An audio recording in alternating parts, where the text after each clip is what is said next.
did because it cost him an Oscar. Really? So, yes. Dreamgirls did. Yes.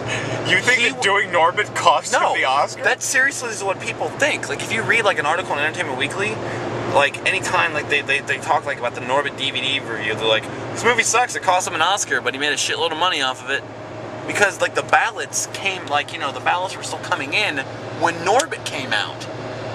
So if you're like, yeah, I don't want the guy who's in Norbit right now having an Oscar, let's give it to Alan Arkin. Alan Arkin deserves. Yeah, he deserved it. I didn't see Dreamgirls. I heard he was great. Not Alan Arkin, Eddie Murphy. But, you know, I don't know. I just have a problem with, you know, that guy who directed Harlem Nights having an Oscar, which I heard was not as bad as people said. Another Eddie Murphy movie? Yeah. Wasn't that a movie? Well, he directed it because Richard Pryor was in it. Wasn't that a movie that Barry said, like, these are the movies you have to see if you want to be black? And he mentioned Harlem Nights. And then I found it that week in the 2 for 10 bin at Walmart. Him and Richard Pryor in a movie. How can you fuck that up? Because Eddie Murphy is secretly not that good. The stand-up was... The stand-up is great. I would figure it'd be the best thing he ever did. Absolutely. That's His stuff on SNL, too. Yeah, oh yeah, oh god, fucking Buckwheat is classic. I love Buckwheat. And Mr. Basically what we're saying is anything he did in the 70s and 80s. Yeah, exactly. Just... Same thing with Steve Martin. If Steve Martin and Eddie Murphy did stand-up again, god, they'd be so good.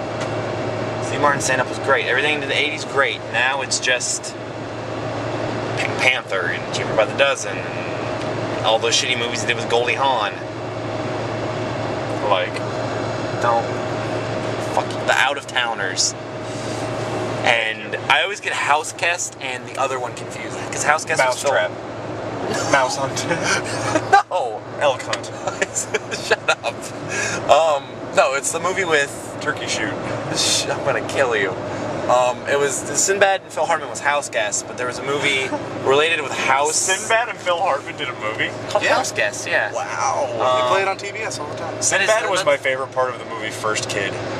No. What the fuck? He gets shot in the shoulder at the end, and then he comes back in his arms. Why did you mention virtual reality the other day when we were talking about... We were in Whataburger, and we somehow got on the subject of virtual reality, like something should be virtual reality, and you're like, oh, you mean like in First Kid? And I had food in my mouth, and I got so pissed that he mentioned it before I did, because it was the only thing I had...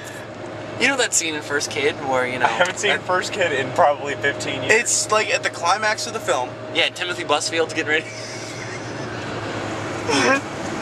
You're a bad person. Oh, that ginger son of a bitch. Don't slow down. What are you doing? Because I'm going to run right into this guy's spread butt cheeks. Timothy Busfield made me speed up, so now I just... I would love to hear you explain that to the cop. I probably would have been Timothy Busfield. Listen, Officer Busfield! Damn you! No, I'm Dave Busfield. I'm his brother. I've always hated him. I'm letting you off with a warning. For some reason, he's toxic Jeff Quintana. As soon as we got on First Kid, things went to shit. Yeah, so thanks for that. How was he not your favorite part of First Kid? It was the only part you weren't. Shut up! Shut the fuck up! Oh, Sinbad.